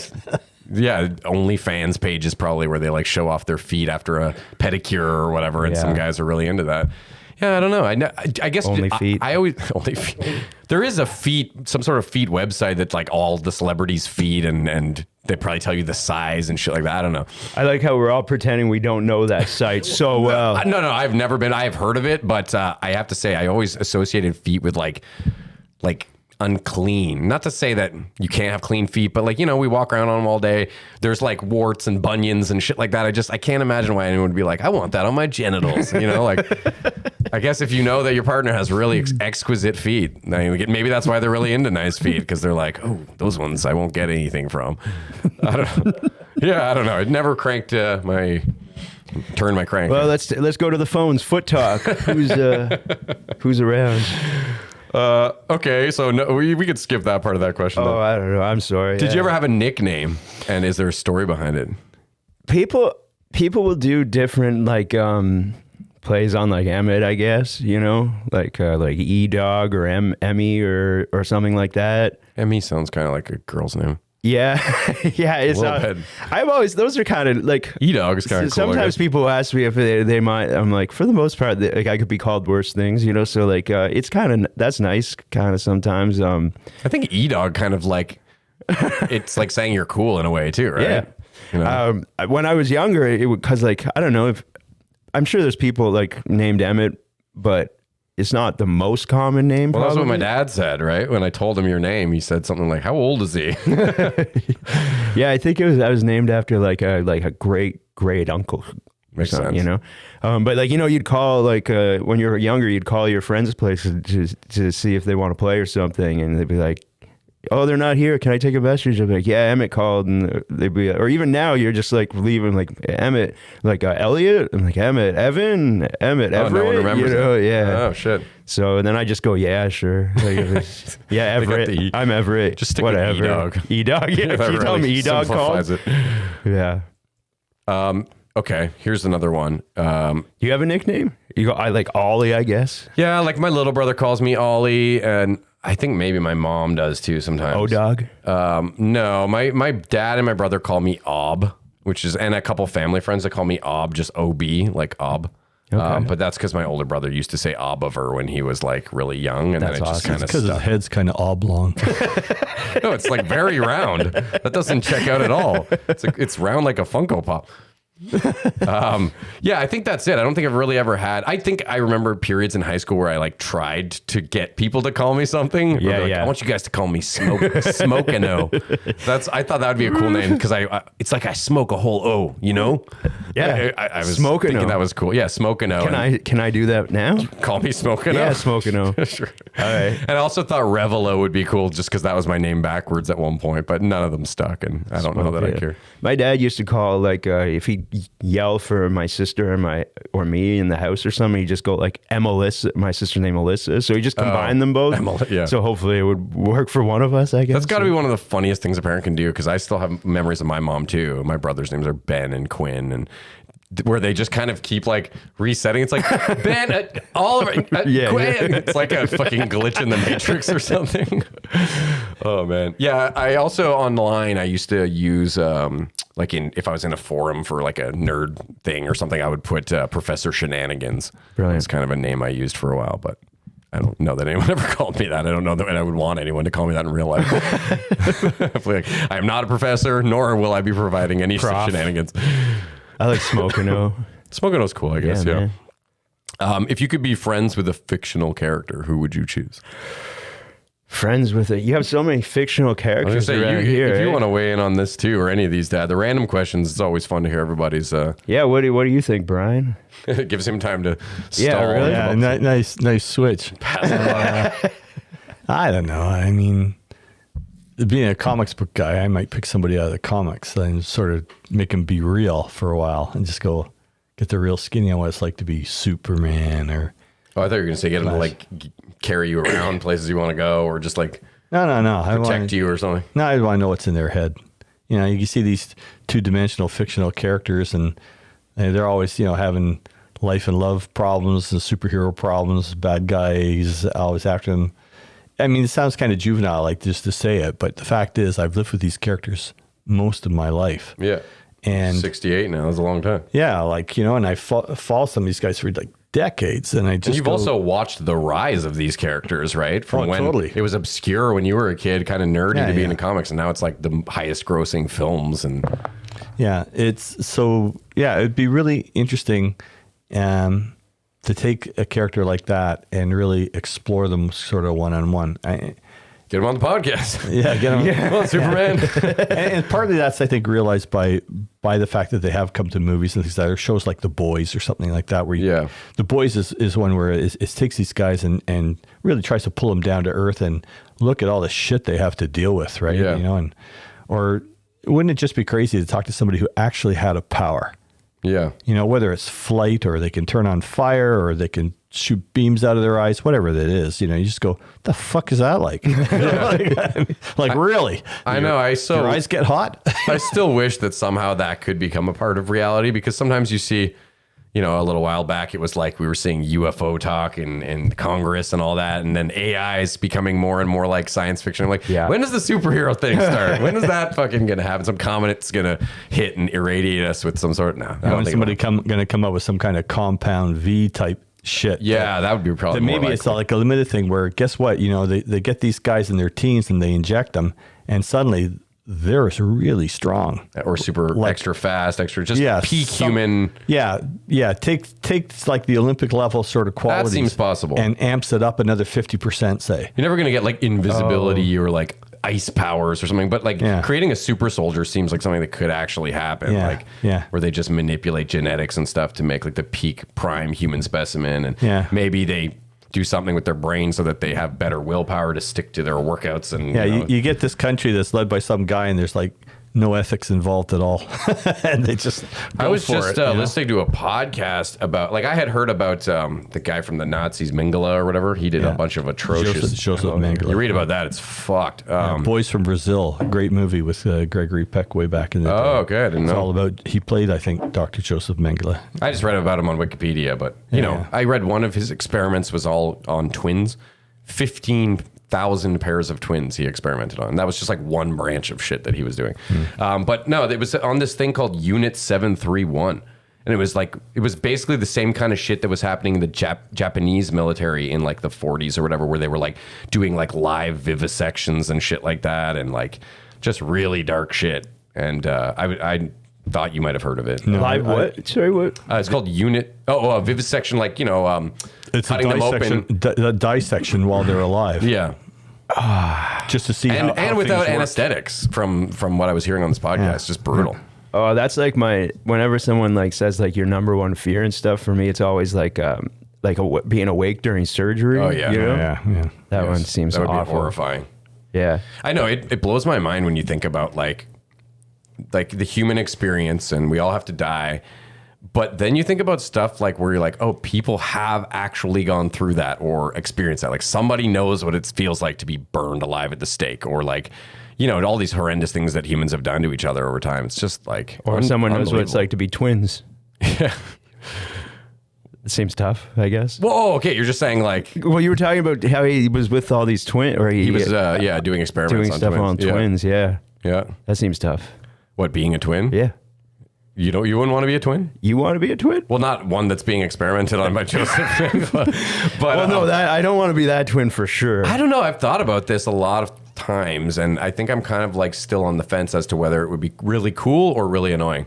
And it also depends if we're talking like fraternal or like identical. Right. If we're talking identical twins, that's be pretty weird. I think identical that's a bit of a trip, because you're saying there's another person who's got exactly the same DNA as me. And they look like me. So that's just a mind bender right there. Right? Yeah. Exactly the same DNA. I know. Like but they've got a mole here and I don't.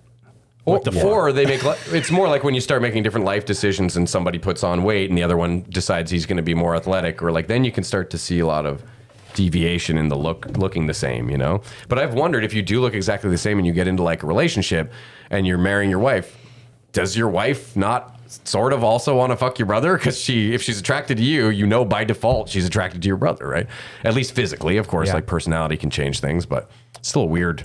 Then your brother knows it too. Like, yeah, exactly. He's being a kind of jerk about it. You're just waiting for him to get married so it'll balance the scales. They're like, all right, we're just going to have an orgy at this point. And there's been some cases where one set of identical twins marries another set of identical twins. Oh, really? Twins. Yeah, that's happened. Yeah. That's happened. And did they just like swap out when they feel like it? Who knows what goes on behind closed doors, but you know, they're living their lives. But when they're having kids, they're mixing the same DNA as the other pair, right? So like, yeah, so their kids should be so their very kids similar. are going to be very similar, you would think. Although, but you know how it is with any couple, you can have 5 kids and they're all different, right? Or you have recessive genes from red hair from 5 generations ago or something. And there's so many of those. So even if you had 2 pairs of identical twins, each pumping out 5 kids, all 10 kids would be different. Yeah.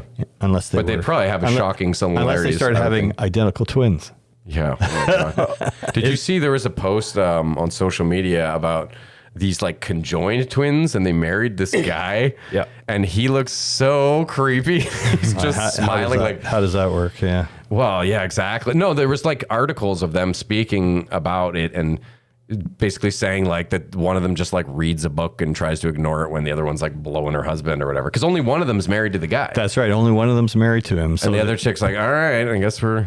Oh, really? Yeah. So like she'll want to have sex with her husband and the other head is just there kind of like, all right, I'm going to put in a podcast, a murder playlist or whatever. Like, I think that's what she said. Put on a sleep mask. She listens to crime podcasts or something while they're doing stuff. Jesus. Isn't that fuck? And then just the weirdest part about it is if you see the photo, the dude looks so gross. He's just like,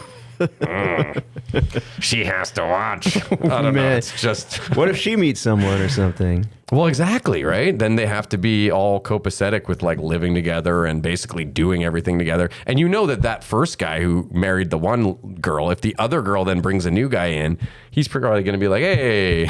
Yeah. Well, he'd have to start like stepping out of the room when they wanted to do something. And the other and then he's going to be like, well, I'm not comfortable with my wife watching you guys do that. Yeah. Or when they want to sleep all at the same bed at night, the 2 guys on either end, I guess, and the girls in the middle. Yeah, it's like too fucking pillows, I guess. It's so crazy.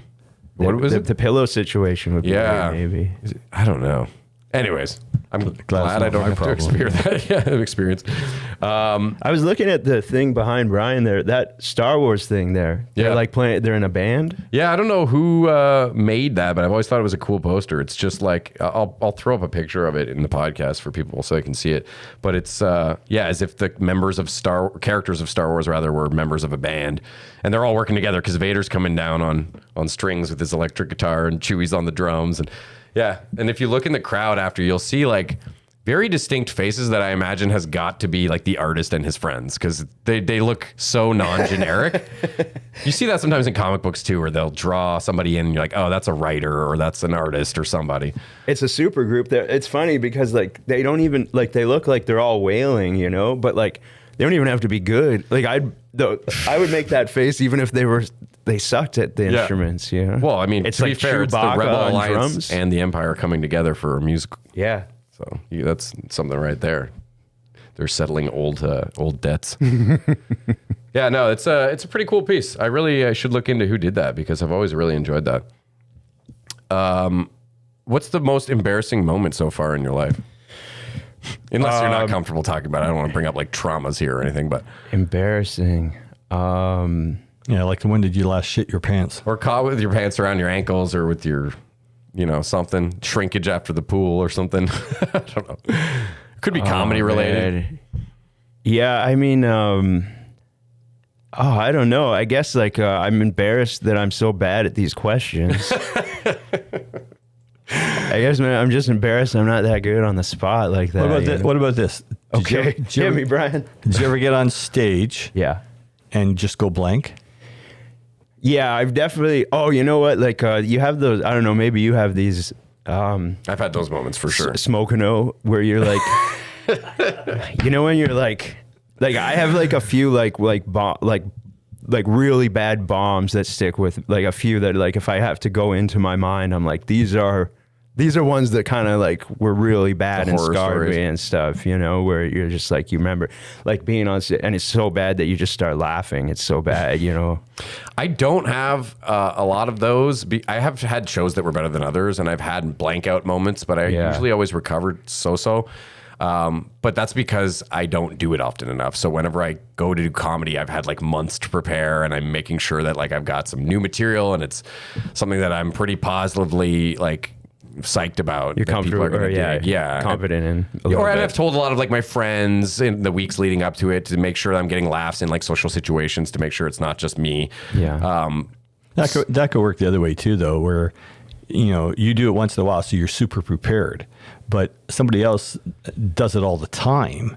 and is always trying new stuff out. So even if they blank on what they're going to do, they probably got a repertoire. They can adapt at their ready quick. that they can pull something else it's out. definitely the way you should do it. No one should take my method to comedy and spastically and intermittently do gigs here and there. But, you know, life, you don't have 3 kids, right? I assume. I assume that too. Oh, that's too good. You said you're not good on your feet. Come on. Yeah.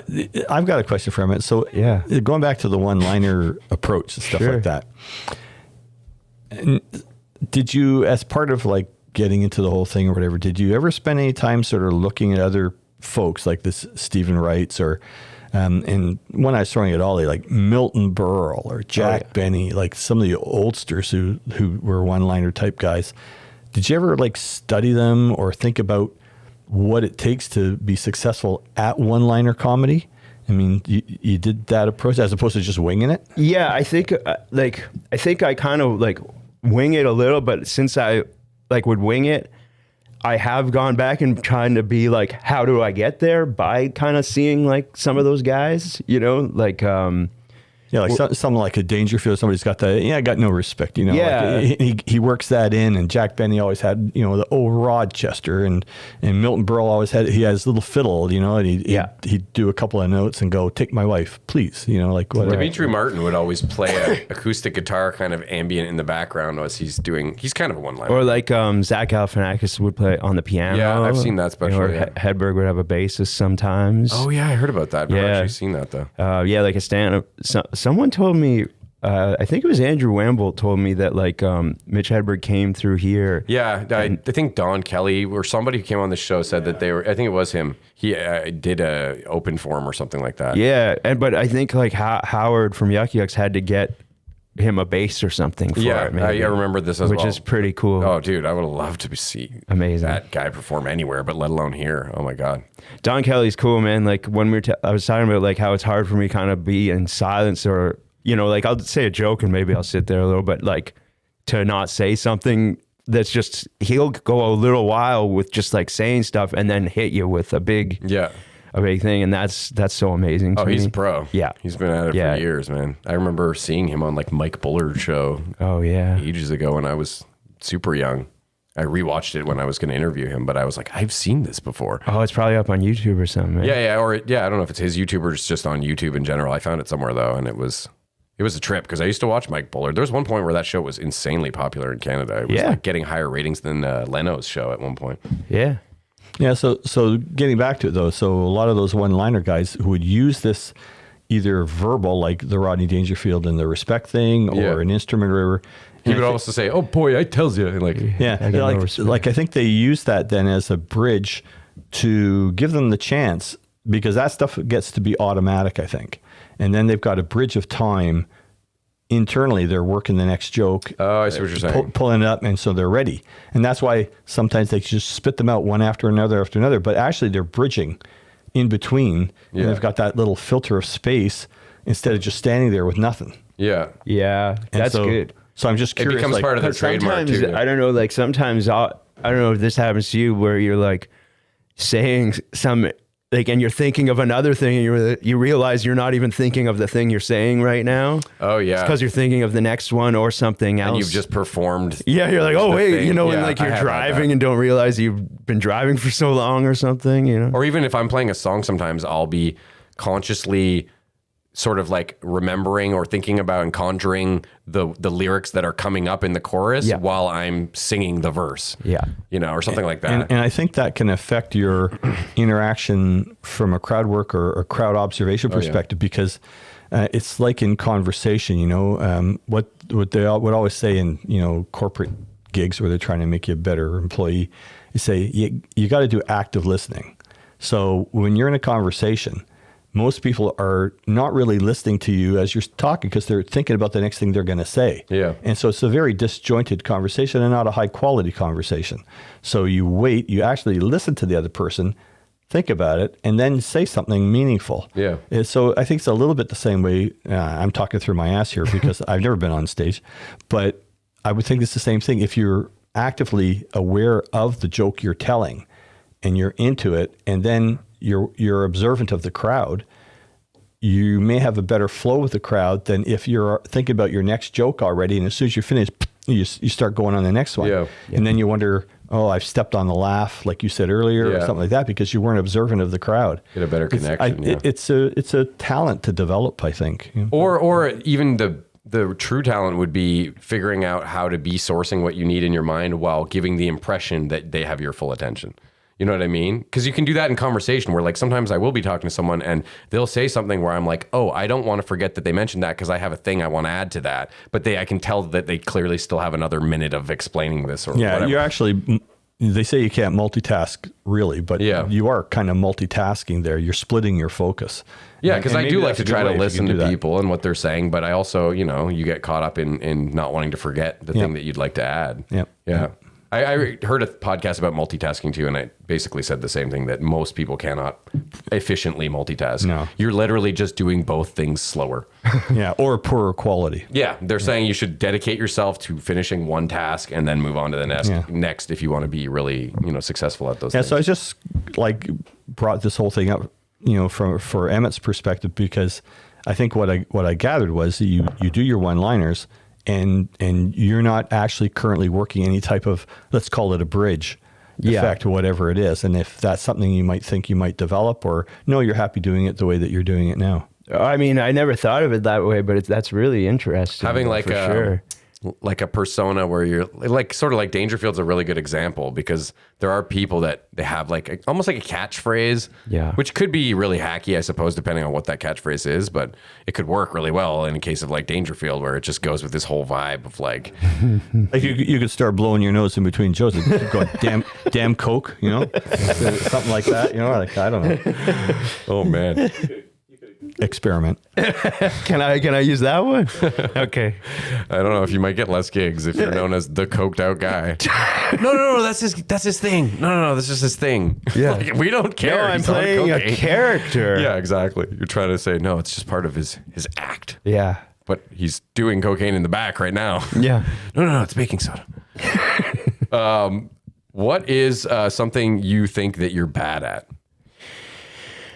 Oh, like exceptionally, maybe something you've tried your hand at where you're like, I'm never doing that again because I just know this is not for me. Bad at, like I can think of several sports where that would apply for me. I'm bad at sleeping.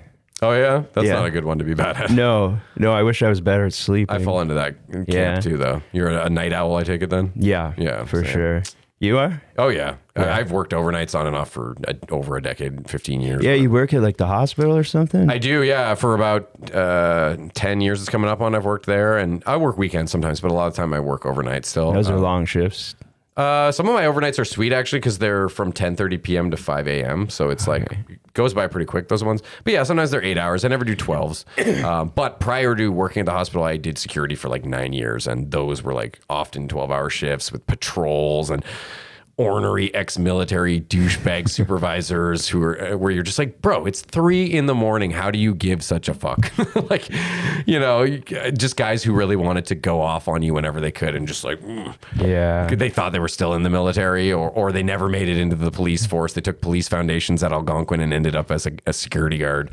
And there's a lot of disgruntled energy from those types in my experience. What are they like, kind of just mad? There's some misplaced anger or something like this? Yeah, there's a lot of machismo, a lot of short man complex. A lot of it was, I think, some of these ex-military guys who no longer held the position of power that they once did, and they felt like kind of inferior.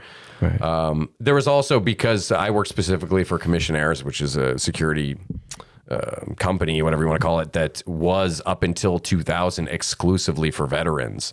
There was only veterans that worked as Commissionaires, which is not exactly the most able force if you need to be doing security. And like, we only hire people that, I guess you could be a veteran without being old, but they were mostly very in their senior years. So nevertheless, when they opened it to the general public to start applying, maybe they wanted some younger blood. A lot of those older guys were not too happy about, like, oh, here comes this upstart like me who smells like weed and clearly doesn't give a shit about any of this military, sort of rigidness or whatever. Yeah. So I butted a lot of heads like that. But the best part was when I got the hospital job, I still did the security job for like the better part of a year, taking odd shifts here and there. But at that point, I didn't give a fuck anymore. Like I wasn't trying to be an asshole, but I wasn't going to let any of these guys like push me around, talk down to me, because there was a point where I needed that job. And I was like, all right, I got to watch what I say and kiss some ass here or there because this guy is a jerk off or whatever. So that was very liberating that last year. And strangely enough, I found that when I did finally push back, none of them had any follow through. Right. It was like as soon as you were like, sorry, what's that? And you just like, gave them back a little bit of that same energy. They were like, oh, no, that's fine. At ease or whatever. Like, all right, buddy. Okay, cool. I'm glad you got that out of your system. But I did meet a lot of cool people along the way as well. You meet all types doing all types well, of that's stuff. the thing is if you're surrounded by that, like some people will shine then like the people who are really cool then, right? Yeah. Oh, yeah. There was definitely people that we would just hang out and watch movies or just have good conversations even, but just people who were down to earth and more relatable. I worked with this one chick though. Oh my God. She was like, at the time, probably in her 60s or something. And at first I thought she was pretty cool. We worked at the front desk of this construction site and she just got worse and worse as far as like being a bad employee to the point where I was like, I can't. She started like bringing in like a full TV. Like most people would bring in like a portable DVD player. She would bring in a full TV and set it up. I don't know how she got away with that. She would only turn it on after whatever time. But then consistently on overnights, like without a doubt, every single night she would fall asleep and just be like drooling, like that level of REM sleep. And I'd have to be there like, look, I'm tired too. Some part of you really kind of gets annoyed because you're like, I'd like to be sleeping too, but one of us has to be awake in case the boss walks in or... So I try to like poke her and stuff. And eventually we did not get along with it. And she was also all into that, Zachariah Sitchin. You know that guy? He's the guy who... He believes in all the Anunnaki are coming, and it's all this like almost borderline culty shit from what I've gathered. It borders on science fiction. It's kind of like a Scientology thing. What are the Anunnaki? It's this race of humanoid creatures that used to live here, but they've gone and they're going to come back one day, and they have all this planetary talk. And that's a way out there shit. Yeah. Yeah, but some people try to say it's like pseudoscience, pseudo-history, and you just don't understand. I mean, I'm sorry if I'm besmirching the Anunnaki right now. Or you're going to get so many letters, man. Or Zachariah Sitchin, he was like the writer. Yeah, well, I don't know if I need those people as fans. Yeah, take that, Anunnakis. Maybe it doesn't help that the lady that tried to break it down to me was fucking this crazy old woman who was falling asleep all the time, and she was just crazy in general. But anyways, yeah, look it up. I was surprised. I thought you would have heard of that. No? When is that still like popular or not popular? But I think it's still are has people a still following. into it? Yeah, yeah. I'm sure there's flat earthers. There's all kinds out there, right? So I can't imagine that the Anunnaki didn't get more followers with social media. Just plus when they come back, because they're supposed to come back to Earth. I don't know. I'm paraphrasing everything that I said. I really don't know. People always humans seem to have this need sometimes, or a segment of humanity, to reach out for these like way out there things to hang on to make themselves unique, or to feel that they know something everyone else doesn't, or I just don't understand it. But it's definitely a thing in humanity, that there's a portion of humanity that all that is here now around you is not enough.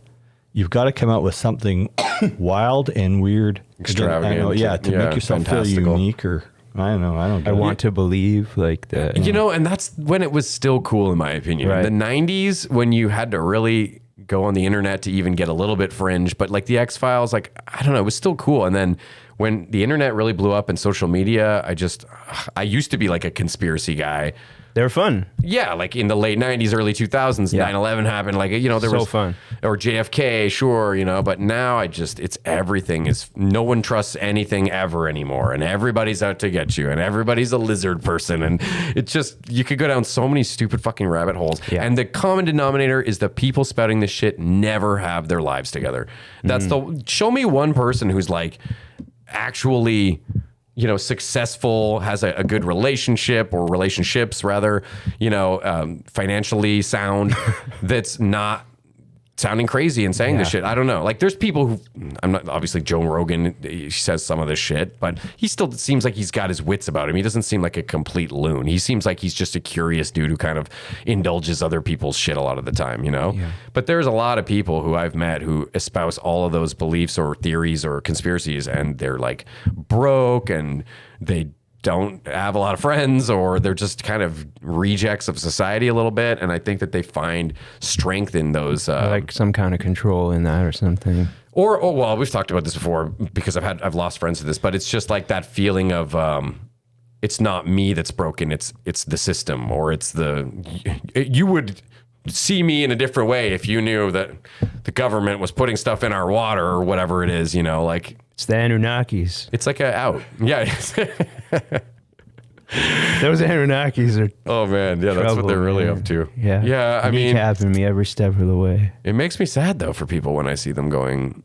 Well, the alien. I think you were saying like how like the government said there's aliens or something. Well, there was a congressional hearing where they acknowledged for the first time and had a lot of people on the stand that were like ex-air fighter pilots and really people with tons of credentials that seemed legit and well-spoken and intelligent, and they were all putting their careers on the line essentially, and to be called crazy to do this. So it's like, why would you even do that really if it's easier to just keep your mouth shut about it? So there was a lot of it I found convincing. Not the little bodies they found in Mexico though. No, those are found to be put together. But going back to the pilots and that, and I think for every one of those that stepped up and actually said stuff, I bet there's tons of other pilots who've experienced weird shit too, and either they've dismissed it in their own brains as being something else, or they're going, yeah, I'm not fucking my They're afraid of public mockery. A thing about this. But I mean, even if that increases the volume of sightings, tons of those are explainable. Tons of those will have logical reasons behind them, you know. But still, some of the stuff that they talked about, and that was very interesting. And if you've seen some of the footage, and I mean, many other podcasts have touched on all this. And some of the equipment is starting to be better too. Like, you know, we've all seen UFO photographs for decades. And what are they? They're always fuzzy. They're blurred. They're at a distance. They're whatever. But now you're getting like, you know, these jet intercept fighters with very sophisticated tracking equipment. I mean, they can track multiple enemy combatants and the missiles in the air, right? And now they're picking up this other shit that's making 90-degree turns at speed and all that kind of stuff. And if I remember correctly, it was jamming a bunch of their equipment, and they were only able to see them on some certain type of scanning. Yeah, so it's getting, the evidence is getting a little harder to go, yeah, no, it's just a cloud. Speaking of evidence and all that, I've gone down a rabbit hole lately, and I know it's frivolous and whimsical when I'm doing it, but I'm still, oh God, I hope. My favorite animal is the thylacine, the Tasmanian tiger. I don't know if you've ever heard of it. Yeah, okay, yeah. A lot of people have seen the footage from the Hobart Zoo from the 30s where they've got stripes on the back end, a really stiff tail, and they've got like a real big mouth that can open almost 90 degrees. But they kind of look like a dog or a wolf, but they're actually a marsupial, super interesting animal. But they apparently, that last one died in captivity in like 1936, but sightings continue to this day. Sometimes videos, but again, they're always kind of blurry or at night. It's a nocturnal creature, which makes it a lot harder. That even if they are out there, you're not going to really see them during the day. But there's been a lot of interesting stuff that still sucks me in, where I'm like, maybe there's a chance. Yeah. Especially when you hear about animals that we rediscover that were extinct, you know, even longer periods of time after. I can't remember some of the examples. The fish for sure, but that's the coelacanth. The coelacanth. Fish That's like would be easy because it's so the ocean. That's a different ballgame, right? exactly. Yeah. It's all under the water. So but I guess there's so much unexplored Earth too. Well, there is to a degree, but with satellites and drones and shit, you'd think there'd be a little more. Well, and with the thylacine, what I would be expecting is that because they've got these really good trail cams now, right? They put them up. They got excellent night vision scopes on them and all sorts of shit, and you can see any kind of, most animals, mammals or marsupials, they're going to follow like trail paths and things like that through the forest, and they've got their regular routes. And if you hammer a bunch of these cameras up, you're going to catch something sooner or later. And so, but I was actually watching a video about this last night because I am really, really into this right now. Into the tiger, trying to find Tasmanian tiger and all that. Yeah, so apparently Tasmania is roughly the size of like Ireland. And they were saying that the population of Ireland is like 26 million or something like that. You're saying more or less?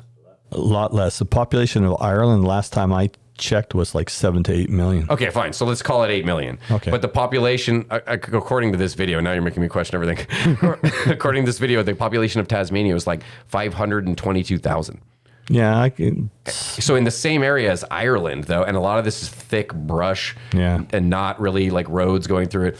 Anyway, there's that guy, I don't know how I feel about him, but this guy, Forrest Galante, have you ever heard of this guy? He had a show on Animal Planet called Finding Extinct Creatures or something like that. But he's an internet personality. But when you look up his Wikipedia, there's a lot of detractors saying that he likes to take claims for other people's discoveries and shit like that. Anyways, that's besides the point. But he is really, really obsessed with trying to find it. He's gone on some expeditions, and he's convinced that they're in West Papua New Guinea. Because apparently there's people from tribes that claim to see them. That's interesting because Tasmania, as you know, is off the south coast of Australia. I know. Papua New Guinea is completely north up near the equator. Papua New Guinea, they have found thylacine jawbones from, this is like 4,000 or maybe even longer. I'm going to get the numbers wrong, but it was ancient. So but over it shows they did live there at one point. Yeah, so they covered a large area at one point in time. Yeah. So some people, it's mainly like accounts where they'll meet these villagers that live like, sort of tribal peoples that live up in the higher mountainous areas. And they're like, oh yeah, they pointed them out in photos that they've shown them. They're like, yeah, we see those. They're shy. They don't come out a lot, but so that's, I don't know. I just find it exciting. It's more believable than Bigfoot because we've actually seen these alive at one point in humanity. We have, their carcasses and their skin and shit in museums and that video of them. Yeah, they certainly were real. They faded into what's called cryptozoology, right? Yeah, but cryptozoology can also encompass like completely possibly made up things like Sasquatch. We have no actual proof that there was ever a Sasquatch. You know what I mean? Whereas the thylacine, we had them in a zoo.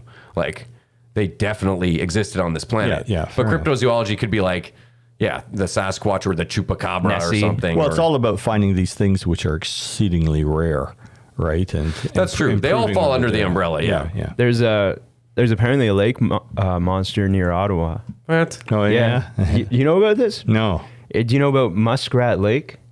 Apparently it's like familiar. 45 minutes outside Ottawa, and there's a lake monster there named Mussy. What do they claim it is? Or what do they think it is?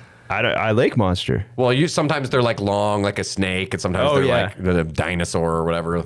Yeah, I think it's one of those like long, snaky, like Nessie. The Ogopogo. No, Nessie was like a plesiosaur, like a... Oh, okay. Well, that's what people say with the long neck and the... Yeah. Anyways, who knows if it's real. But the Tasmanian tiger to me is like one of those things where it really could be. It's probably a super slim chance, but it would be exciting. And that dude that I was talking about, he just had this video that got really a lot of traction, went a bit viral because he gets people sending him messages all the time about sightings and such. But he had this guy send him a bunch of pictures. He said that his dad and him found one on the side of the road, and some of the pictures are pretty convincing. It's like looking right at the camera. It's a little blurry, but you see the glare of the eyes in the night and whatever. But now people are like, oh, is it AI? And that's a whole fucking thing that you never had to deal with back in the day. There was doctoring photos, but experts could always tell. AI is just a whole new ballgame. And it doesn't help that the dude was providing the photos. He didn't want his face to be shown, and he was kind of a weird, sketchy guy. So, but they didn't have AI back in the 30s. Well, no, but they were alive still in the 30s. Yeah. No, I know what you mean. But some sightings happened after in times when they didn't have AI, though, for sure. Yeah. Okay, well, enough about thylacines. I'm sure not everybody's interested. Never enough about thylacines. This is a two-part thing. Who would you like to play in a movie? Like, what is there a character you would like to play?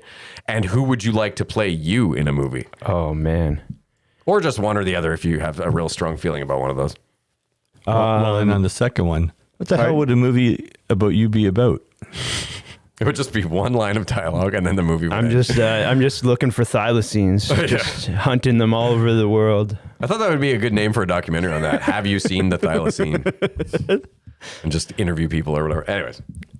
Yeah, maybe Cryptos. I could play Harry from Harry and the Hendersons. Oh, you want to be the Sasquatch? Yeah, I'll be him or Alf or something. Well, if you're tall enough. Yeah. Oh, Alf is like a puppet. What the fuck? Okay, well, who would you want to play you in a movie? Like, what actor would you like to portray? I'd like Brian to play me in a movie. Okay. All right. We'll move on. Dad's question. Yeah, so that's pretty much it. Like, we got the season 5 question. You already asked anything you wanted to ask? Yeah, I was curious about the bridging thing and guys who do one-liners. Maybe next time you see him, he's so. going to have a catchphrase. Yeah, I want to see. that's so fun. I want to see what your little space filler is there for your brain. Yeah, And you could tell that to Brian. Yeah. That could be your little, people are like, who the fuck is Brian? I was on this podcast once. You have to listen Have you to it. seen the Thylacine? Yeah, it's just as weird. Okay, well, season 5 question is, if you could relive a memory in your moment, you can't change the past, but you can go back and completely experience that memory again. What would it be and why? No obvious like marriage or kids, but I don't think you're married or have kids, right? So, again, you don't know if you have kids. Maybe they're out there. I don't know. Like, oh man, what would I like to relive? What memory would I like to relive? That is the question. Are you asking me now? No, I'm trying to think. It's a hard one. It's a filler. He's doing a bridge. Yeah. I get no respect. Pure for you. joy. A moment of pure joy, or like something that was made you laugh hysterically, or maybe just a moment of love, or something where you just would love to re-experience. Even just a great concert. Or One time I went on a cruise and that was really fun. well, where was it to? What made it so fun? It was went from Barcelona to Sardinia, Cool. That sounds nice. and that's Cagliari, Sardinia, which is like Italy. Okay. So Mediterranean, right? Yeah, across it was like a music festival thing. It was really fun though. That was probably one of my favorite. Wait, the music times. festival was on the cruise? On the boat. It was No a boat, way. a music festival at sea. Yeah. Oh, I guess I've heard of that before. Weezer Yeah. did one of those. I think. Kiss does them, Bon Jovi, you know. It'd yeah. be so fucked if like one of those went down and like today we Oh, lost all man. the members of Kiss. What if You just see like Gene Simmons boots floating away or whatever. Oh man. or like because this one was a festival, so it would take a big chunk out of music. It would be like the Big Bopper and that Buddy Holly, yeah. Richie Valens, yeah. Yeah. Well, glad that didn't happen then. Yeah, I'm glad I didn't. The cruise I was on didn't. Well, it could have been a Sink. crazy survival story. It would have been great for the podcast, right? You're I wouldn't clearly last here. a second and survive. Like, don't think? How old were you when you took that cruise? this would have been like 2019. So Not yeah. that long ago. No, not that. It was funny because it was 2019 summer, so it was right before the pandemic. Yeah, so yeah. like cruises were. One last hurrah. Yeah, like we didn't really like cruises after that. No, not for You a know? while. I'm sure some people are doing them. And like again. at the time, I was like, I think it was still a thing that people talked about, where like some person bringing a disease on the cruise, and then you can't land or dock. They're always susceptible to norovirus and things like that. And But it's is that true that they can't like dock until everybody's healthy? Depending, yeah, it can be. It's a severe contagion, like Yeah. risk or something. They're really serious about like the hand sanitizer and stuff. Like if you were going into the buffet. No, that makes sense though. Yeah. I'm all for that. Even pre-pandemic, that Yeah. should be a thing. Buffets carry a nature of grossness potentially, depending on you. Sometimes you're like, oh, this is fine, and then you see some of the other patrons, and you're like, oh god, or that guy goes to the bathroom with you and he doesn't wash his hands, and then Right. he's- Or some kid that paws everything. Yeah, What exactly. the- reel your kid in, sort of thing. Well, you know, like we used to go to Tucker's Marketplace all the time, and it was called Mother Tucker's back in the day, which I don't know why they changed the name. That was awesome. It took a lot of balls to name your place Yeah. that. But now it's just been continually shrinking the amount of space that they have. The whole corner there in the market is a completely different restaurant. Yeah. And then they're just kind of like shunted to the half of what they used to have. So clearly buffet, I think it has been affected. I don't know. I want to try that. I've never been there. it's really I think good. that's why I like the cruise. I think I just like the buffet. Like I just hearing my favorite bands from the buffet. Yeah, that's you know? pretty awesome. Yeah, so Buffets can be great once in a while for sure, but I mean, it's nice to get a buffet like that where it's because a lot of buffets you go to are just Chinese buffet. And Yeah. There's nothing wrong with that, but there's only certain types of stuff there. And when you go to like American buffet, it's just nice to switch it up. I went to the Golden Corral though in the States, and they have like the chocolate fountain and stuff there. they had one of those at Tucker's too. Yeah. No way. Wow. But Golden Corral, I saw stuff on social media a couple of years after I had eaten there, and it was like some employee who worked there, and he's like, this is where they keep all the stuff that they haven't put out yet. And it was like outside in the hot sun, like stacked up. And I've heard, I think, a lot of horror stories about like people getting sick there. So eat carefully if you go to one of those. Have you ever eaten at one, Dad, or no? Golden Corral? Yeah, in the States, I've been in Golden Corral on business trips and shit. You know, when you're not doing fancy dinners. She's just sitting around eating whatever at nights. And they've got lots of places like that in the States. And the Golden Corrals I went to, they were always fine. But yeah, I remember thinking it was all right. But then I think the next day I got cramps or something like that. But who knows? No, I never got sick at one. No. Well, I shouldn't. I hope they're not one of your sponsors or something. Golden Corral. Or at least they're not going to Canada, so no. Yeah, they're still in the States for sure, definitely. But no, I don't think they've ever been in Canada. There's some stuff like that that's only in the States, like White Castle. I don't think we have that anywhere up here.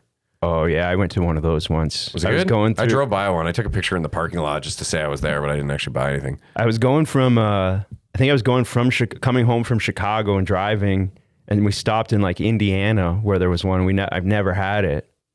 And then we stayed in Detroit, and I remember I just had like fever dreams in Detroit. Like it was just like, it floored me. But also you're coming from Chicago, which is like so food. Deep dish pizza. Anyway, like I didn't eat any food after Chicago, but I was like, I'll stop and try this White Castle. Oh man. In a gas station or something. But it tasted good at least? They got all the sliders, right? That was another thing? Yeah, that's what I got, yeah. Nice. I saw actually when I was in Orleans the other day, they have a Papa John's pizza now, which I thought was only an American thing. Oh, wow. Huge place, too. Apparently, it's terrible pizza from everything I've heard on social media. But anyways, I guess we got to wrap it, eh? It's almost 2 o'clock.